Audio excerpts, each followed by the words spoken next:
नमस्कार,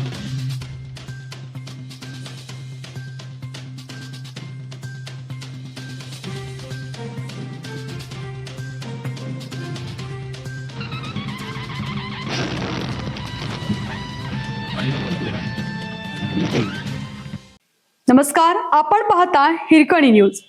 हिरकणी न्यूज प्रत्येक क्षण ताज्या घडामोडी आणि महत्त्वाच्या प्रत्येक बातमीसाठी नेहमी तत्पर. संसार सुरू होण्याआधीच संपला, नवविवाहित दाम्पत्याचा भयानक शेवट. नाशिक हादरलं. नाशिक जिल्ह्यातून एक धक्कादायक घटना समोर आली आहे. या घटनेत आज कळवणच्या पिळकोस फाट्यावर भयानक घटना घडली. भरधाव मॅक्स गाडीने बाईकला दिलेल्या धडकेमुळे झालेल्या अपघातात नव दाम्पत्याचा दुर्दैवी मृत्यू झाल्याची घटना घडली आहे. दिनेश गावित आणि कीर्ती गावित अशी मृत नवरा बायकोंची नावे आहेत.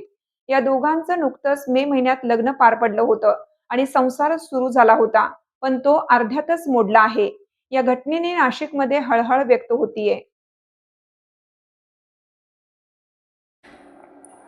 मिळालेल्या माहितीनुसार दिनेश गावित आणि कीर्ती गावित आणि त्यांच्या सोबत असलेली त्रिशा गावित ही तिघेही दुचाकीवरून नातेवाईकांच्या अंत्यविधीसाठी जात होते. या दरम्यान कळवणच्या पिळकोस फाट्यावर भरधाव मॅक्स गाडीने बाईकला भीषण धडक दिली होती. या धडकेत मोठा अपघात झाला होता. या अपघाताची माहिती मिळताच स्थानिकांनी घटनास्थळी धाव घेतली होती. त्यानंतर जखमी झालेल्या दिनेश गावित आणि कीर्ती गावित आणि त्रिशाला कळवणच्या उपजिल्हा रुग्णालयात दाखल करण्यात आलं होतं. त्यानंतर नाशिकच्या जिल्हा रुग्णालयात हलवण्यात आलं होतं. या उपचारादरम्यान दोघा नवरा बायकोंचा मृत्यू झाला, तर त्रिशा गावित ही गंभीर जखमी झाली होती. त्यामुळे तिच्यावर उपचार सुरू आहेत. धक्कादायक म्हणजे दिनेश आणि कीर्तीचे मे महिन्यात लग्न झालं होतं. त्यामुळे दोघांच्या संसाराला नुकतीच सुरुवात झाली होती, पण या घटनेने तो अवघ्या 2 महिन्यातच मोडला आहे.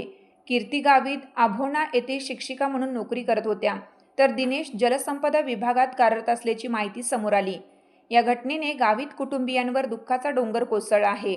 तसेच परिसरात हळहळ व्यक्त होत आहे.